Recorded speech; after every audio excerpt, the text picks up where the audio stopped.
My husband poured hot coffee on my head because I refused to pay his mother's mortgage again. I thought it was over, but my 6-year-old son said something that silenced the whole room, and he started begging, but it was too late. The coffee hit my scalp like a siren. Hiss, sting, the bitter smell rising with the thin smoke of my own hair, then fell in steady ticks onto the tile of our suburban kitchen in King County, Washington. Each drop mixed with my tears, a metronome for humiliation. Above me, my husband, Austin Reed, held an empty mug like a trophy. His smile was a crooked practice thing. At the table, his mother, Claudette, clapped once, a dry sound, as if the morning news had finally turned interesting. I crouched, trembling, palms flat to the cold floor, the edge of the rug biting my knees. The burn was sharp, electric, but not as savage as the heat flooding my chest. How did I get here? Not the geography. I knew that. A split level, on a tree-lined cul-de-sac, off Linden Way, north of Seattle, zip code honest enough for a school fundraiser, and quiet enough to hear your neighbor's sprinklers at 5 a.m. I meant the other here, the one with my name bent into someone else's life. Respect, Austin said, like he was teaching a civics class. Claudette clicked her tongue, pleased, and then a chair scraped. My 6-year-old son, Riker, Rye, when the house is gentle, stood up from his corner, his small mug clutched in both hands, mostly warm milk, a ceremonial splash of coffee to make him feel like a morning person. His face was red with an emotion I didn't recognize on him. Not fear, not exactly. A line had been crossed in him I hadn't known was there. What he did next would rip this life open and set the truth loose. My name is Lucy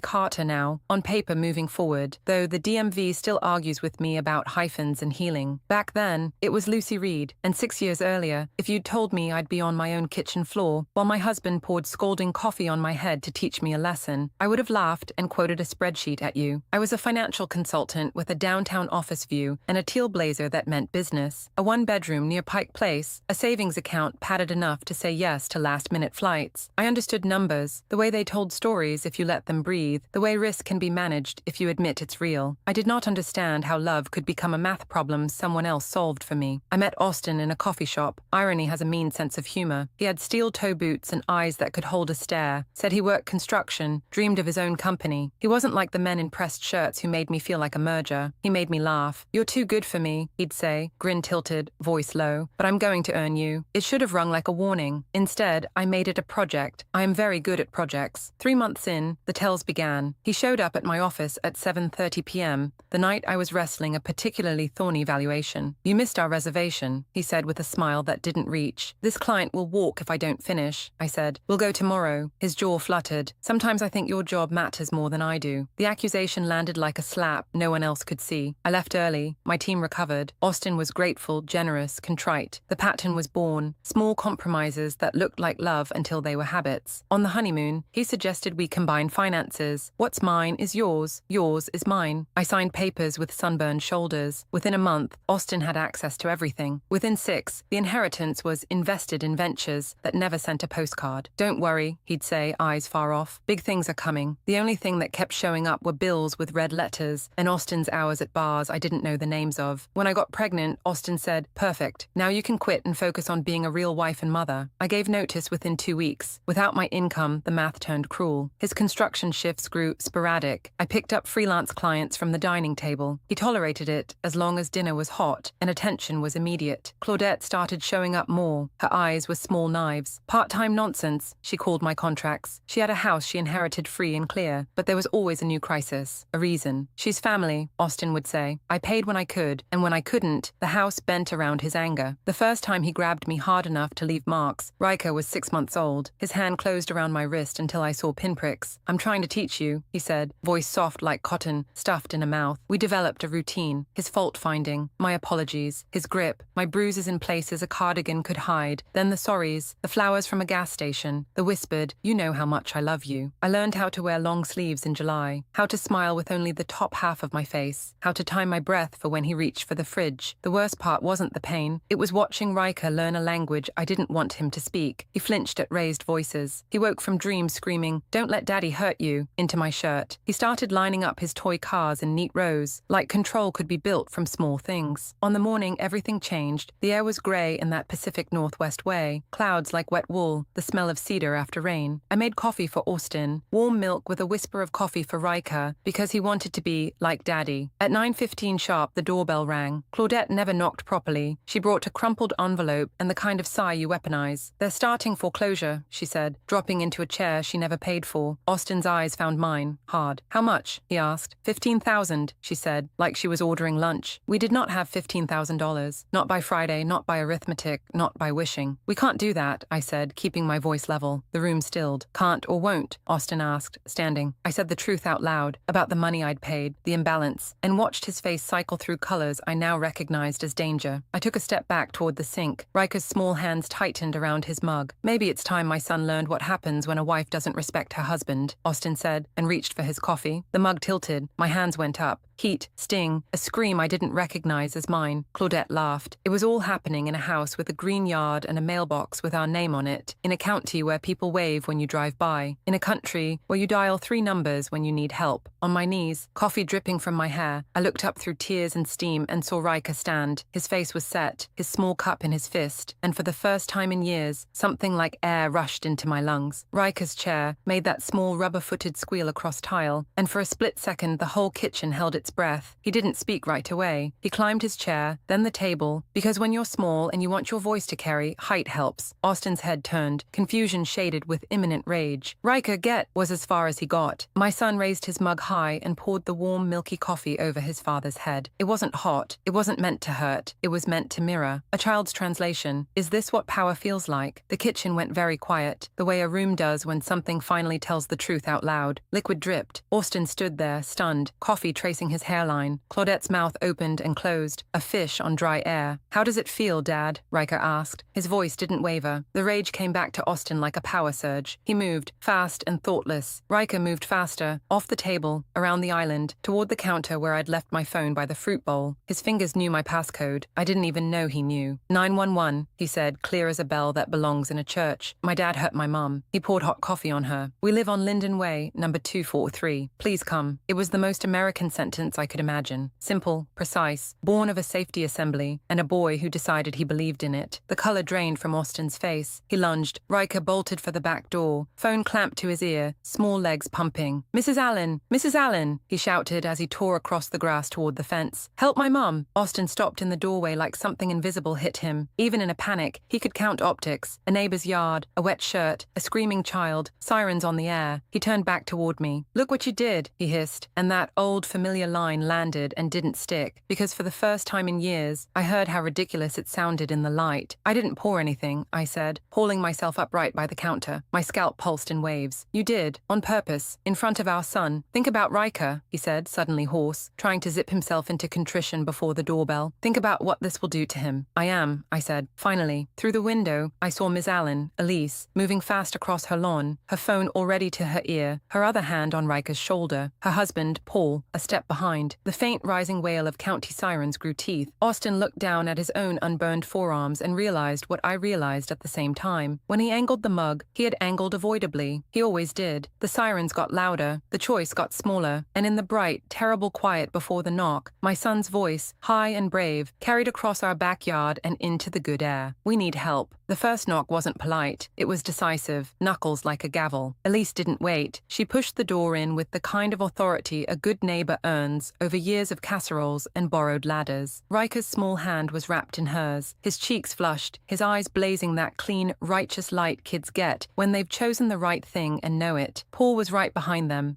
shoulders square, already scanning the room like a witness clocking angles. Lucy, Elise said, crossing to me, her voice equal parts warmth and command. Honey, your head. Up close. The smell of coffee and singed hair was heavier, a bitter, metallic sheen to the air. She touched my arm the way you touch glass you're not sure won't break. Ma'am? A second voice, steady, trained, cut through the kitchen. A uniformed officer, mid-40s, curls, tucked tight, badge that read, Anderson, King County Sheriff, stepped in, a younger officer behind her, notepad out, pen ready. The red and blue threaded light from the cruiser striped our wall like a flag we hadn't asked for. I'm Officer Anderson. We received a 911 call about a domestic assault. Are you injured? Riker broke free and planted himself between me and Austin like a small guard dog. He poured hot coffee on my mom's head, he said, unwavering. On purpose. Austin tried for the reasonable tone that had worked 100 times in private. This is a misunderstanding, he said, hands lifting half a foot in the air, palms out. My wife and I were having a disagreement. The coffee spilled. It didn't spill. bill, Riker said, louder, words crisp as snapped twigs. He tilted it. Claudette opened her mouth. The child is upset, but Paul's look shut her down. Officer Anderson's eyes moved from my wet hair to Austin's dry forearms, cataloguing. Ma'am? She asked me again, voice gentle. Can you tell me what happened? Yes, the word felt like a lever. My husband demanded $15,000 for his mother's mortgage. I said I don't have it. He told our son he needed to learn what happens when wives don't respect their husbands. Then he poured hot coffee on my head. I kept my tone as even as I could, not because I owed anyone composure, but because facts deserve it. The younger officer, Badge Ramirez, stepped toward Austin. Sir, I'm going to need you to stand over here, he said, indicating a spot by the pantry, a practiced geometry of space and control. Austin's jaw flexed. He didn't move fast enough to telegraph compliance. He moved just enough to pretend at it. Mrs. Reed, Officer Anderson said, and for a heartbeat I didn't know which version of my name she was calling. Do you have any injuries other than your scalp? Any prior incidents you'd like to disclose? Riker tugged the hem of her uniform. I took pictures, he announced, solemn, like he was reporting a school project. On Mum's phone, I hid them in a secret folder called Evidence. Every face in the kitchen turned toward my son. Austin lunged, an instinct, unspooled, but Paul slid into his path, a quiet, immovable wall. Don't, he said. No more words needed. Officer Anderson crouched to Riker's height, her voice softening. Can you show me, sweetheart? He nodded and produced my phone from his pocket. His fingers flew. Passcode, photos, albums, a folder labeled Evidence. Anderson scrolled. I watched her expression change. Professional, then grave, then something like anger tempered by training. Fingerprint-shaped bruises along my upper arms, the constellation of marks at my ribs, the angry smear of a collarbone grab from last month, the one that took a week to stop humming when I breathed. How long has this been going on? She asked, looking up at me. Years, I said, the truth finally allowed to be simple. Worse after her emergencies, I added, flicking my eyes at Claudette without giving her the dignity of a name. Riker supplied it anyway. Grandma always needs money, he said. Daddy hurts Mommy when she doesn't have it yet. Claudette's face drained of color. I never touched. Encouragement counts, Elise said, as easy as passing salt. We saw you laugh. Officer Ramirez had taken Austin's wrists in that practiced way that means you will be cuffed, even if the cuffs weren't on yet. Anderson straightened. Ma'am, she said to me, we're going to get a medic in here to evaluate the burns. Then we'll need a statement. Based on what I'm seeing, we're talking probable cause for domestic assault. If the photos are what they appear to be, we may be looking at a pattern. Riker wasn't finished. Courage in children has a momentum adults forget. There's more, he said to Anderson. Daddy has a secret phone in his truck. He talks to a lady on it. She calls him baby. He tells Mommy he's working when he's talking to her. Austin's eyes flashed a warning that would have kept me silent yesterday. Today, it bounced off. Anderson didn't blink. Officer Ramirez, she said, not looking away from Riker, please request consent to search the vehicle. If consent is not granted, we'll secure it pending a warrant. Ramirez nodded and moved, already radioing. Elise guided me to a chair, her hands gentle, her mouth tight. Baby, she whispered, you've been living with a loaded gun on the table. Paul stood near the doorway, casual stance, ready for sudden changes. He had that look men get when they recognize a scene they never built, but understand too well. Outside, another cruiser rolled up. A paramedic team followed with a soft door knock that feels like mercy. They examined my scalp, their voices running a clinical list. First degree, possible second degree spots, cool water, topical treatment, monitor for blisters, ER if pain spikes, photos for the report. They asked permission to document. I said yes. The camera clicked. Somewhere between flashes, I realized I was no longer performing sanity for an audience that refused to grant it. I was speaking to people who knew what to do with the truth. Ramirez returned 15 minutes later with a clear evidence bag in his hand. Inside, a cheap dark phone, the kind you buy cash at a highway store and keep in a glove compartment. Found under the driver's seat, he said. He had another set of printouts, a quick pull from a portable scanner they kept in the cruiser. Also found statements from North Sound builders, pay stubs. He looked at me, then at Austin, whose mouth had flattened into resignation and fury. Looks like Mr. Reed has been drawing a regular salary for at least the past 2 years. My brain did what it always does. Calculate. 60,000 last year, if the numbers on the top line matched industry standard. Hidden income, regular deposits into accounts I hadn't been allowed to know existed. Meanwhile, I was paying for groceries with late-night invoices and guilt. Sir, Ramirez said, voice neutral to the point of art. Turn around, hands behind your back. The click of a cuff is smaller than movies make it, a discreet punctuation at the end of a sentence that took too long to finish. He Mirandized Austin, each right to bead on a legal rosary I'd only ever heard on TV. You have the right to remain silent. You have the right to an attorney. Austin stared at the floor, jaw hard. Anderson turned to Claudette. Ma'am, we'll need a statement from you as well. Claudette lifted her chin, a last performance of hauteur. I did nothing wrong, she said, the old confident lilt cracking. I'm his mother. You were present, Anderson said. A witness reports you encouraged the assault. You made no attempt to stop it or call for help. In this state, that makes you complicit. Claudette's mouth opened and closed again, soundless. Elise, unflinching, added, "We saw you. We will say so." "Lucy," Austin said then, trying to thread pleading and threat into one final rope. "This isn't over. You're destroying our family." He looked at Riker, going for the one lever he thought he still had. "He'll never forgive you." I put a hand on my son's shoulder, feeling the steady thrum of his courage, a rhythm I could borrow. "He saved us," I said, "and I will spend the rest of my life proving to him that love doesn't look like this." The door closed behind them, Austin in cuffs, Claudette a pale shadow trying to keep her spine, and the house exhaled, the hum of the refrigerator, Riker's small breath, Elise's hand on my back. Sounds I hadn't noticed in months became symphonies, but quiet wasn't the end. It was a beginning. Over the following weeks, the machinery I had set in motion kept turning. I filed for a temporary restraining order. A judge signed it by noon. Melissa was forbidden from contacting us. My parents, too, by proximity and habit. Detective Romero called. "We've received additional footage from neighbors' security cameras," she said. "There's more than one incident on record. Different dates, different provocations. Same Austin, same practice violence. A pattern you could lay a ruler against." Other victims came forward. A server at a restaurant where Austin had grabbed her arm. A former coworker he'd shoved in a parking lot. Women who'd been scared to speak until they saw someone else break the silence. The DA filed charges. Domestic assault with presence of a minor, financial exploitation, fraud. The hidden accounts told their story in black and white. The pay stubs proved the lies. The secret phone revealed a life built on deception. At the courthouse, I stood at the lectern with my victim impact statement. I read about Riker's courage, about coffee and burns and a 6-year-old boy who believed in 911. I read about years of calculated cruelty disguised as love. I read about Claudette's complicity, about financial abuse wrapped in family obligations.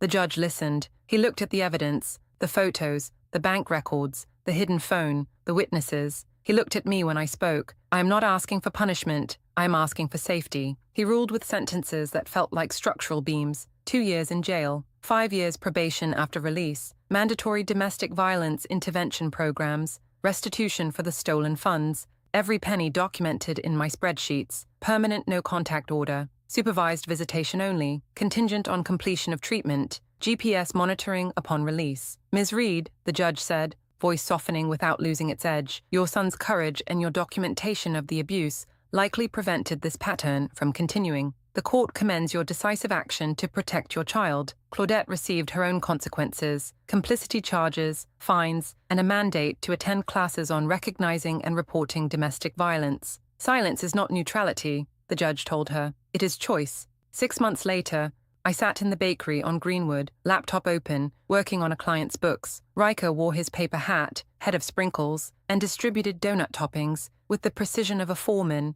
who'd learned that power could be gentle. The house on Linden Way was ours now, the mortgage in my name alone. New locks, new rules, plants in the window doing their invisible work, a camera that blinked its calm reassurance, a door that answered my key with the confidence of good grammar, no more commas, just clean periods. My phone buzzed. A text from Elise. Fox spotted, still communal, still punctual. I smiled and returned to my spreadsheet, where numbers told honest stories and columns aligned because I made them, where money moved toward me because I earned it, where the math finally added up to something I could live inside. Riker brought me a donut with sprinkles that had landed like stars. "This one is called Helper Sky," he said. "It's perfect," I said, and meant it. That night, after bath and pajamas, and our ritual code word whispered like a prayer, blueberries, I stood at the back door and watched the cedar hold its 1,000 small lamps. The communal fox trotted by. A neighbor waved. The camera blinked once, recording nothing but ordinary night. I thought about the morning that changed everything. About a 6-year-old boy who climbed a table and poured warm milk coffee over his father's head, not to hurt, but to mirror, to show what power looked like when it forgot to be gentle. About how he ran across a lawn shouting for help because he believed help would come. And it did. The machinery existed. The system worked.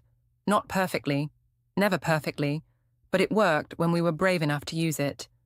When we documented, when we called, when we testified, when we stood in government rooms with crayons and courage and said, "This is what happened.